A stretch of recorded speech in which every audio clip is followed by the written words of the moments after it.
Hello കൂട്ടുകാരെ, എന്നാണ്ട് വിശേഷമൊക്കെ സുഖമായിട്ടിരിക്കുന്നോ? അപ്പോൾ ഈശ്വരവചനം നമ്മൾ സംസാരിക്കുന്ന സങ്കീർത്തനങ്ങൾ 127 അധ്യായം അതിൻ്റെ 3-ാം വാക്യത്തിലൂടെയാണ്. കുഞ്ഞുങ്ങൾ ദൈവം നൽകുന്ന വലിയ അവകാശവും ഉദരഫലം ഒരു സമ്മാനവും തന്നെ. അപ്പം ശരിക്കും അങ്ങനെയാണല്ലേ? ഈശോ നൽകുന്ന വലിയ സമ്മാനമാണ് ആര്? നമ്മുടെ കുഞ്ഞുങ്ങൾക്ക്. അവരെ വളർത്തിയെടുക്കേണ്ടതായ ബുദ്ധിമുട്ടുകളും കാര്യങ്ങളൊക്കെ വരുമെങ്കിലും ഒരു കുഞ്ഞു നിമിഷം പോലും നമുക്ക് ചിലപ്പോൾ അവരില്ലാണ്ട് പറ്റത്തില്ല. കാരണം അവരുടെ ഒച്ചയും മേളവും ശബ്ദവും അതൊക്കെ ഒരു അനക്കമാണ്. അതൊരു വലിയ സന്തോഷമാണ്. ഞാനിപ്പം ഗർഭിണിയായിട്ടിരിക്കുകയാണ്. അപ്പം വളരെ സന്തോഷമുണ്ടായ ഒരു ദിവസമാണ്. കാരണം നമ്മുടെ അവിടെ കൂടെ വർക്ക് ചെയ്യുന്ന സിസ്റ്റർ നമുക്ക് കുഞ്ഞിന് വേണ്ടിയിട്ടൊരു ഗിഫ്റ്റ് തന്നു. കുഞ്ഞിന് കുറുക്കൊക്കെ കൊടുക്കുമ്പോൾ ഇങ്ങനെ വീഴാതിരിക്കുന്ന കുറേ സെറ്റ് ഉടുപ്പുകളും ഇങ്ങനെ ഇടുന്ന സാധനങ്ങളൊക്കെ.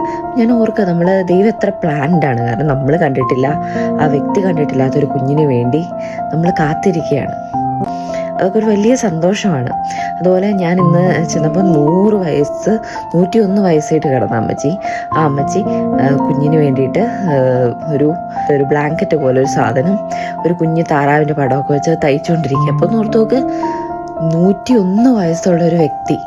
അതൊക്കെ ചിലർക്ക് ഇതെന്തൊക്കെ പറയുന്നത്, ഇതൊരു വലിയ സംഭവമൊന്നുമല്ലല്ലോ, ബെൻസ് കാറല്ല, ഓടിയല്ല എന്നൊക്കെ തോന്നും. പക്ഷെ ഇതൊരു വലിയ സന്തോഷമാണ്.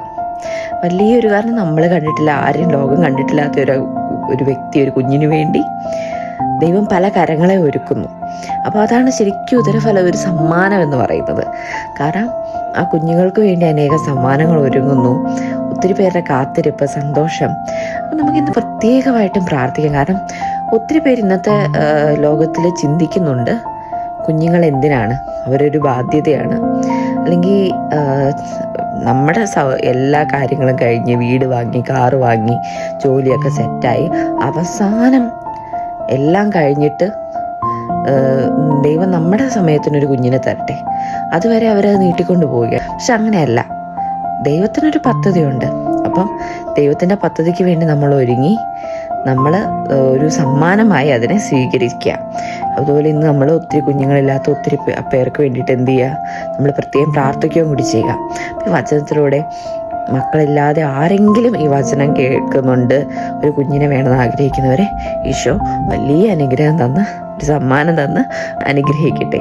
അപ്പോൾ കൂട്ടുകാർ, ഇപ്പോൾ പോകുന്നു, പിന്നെ കാണാം.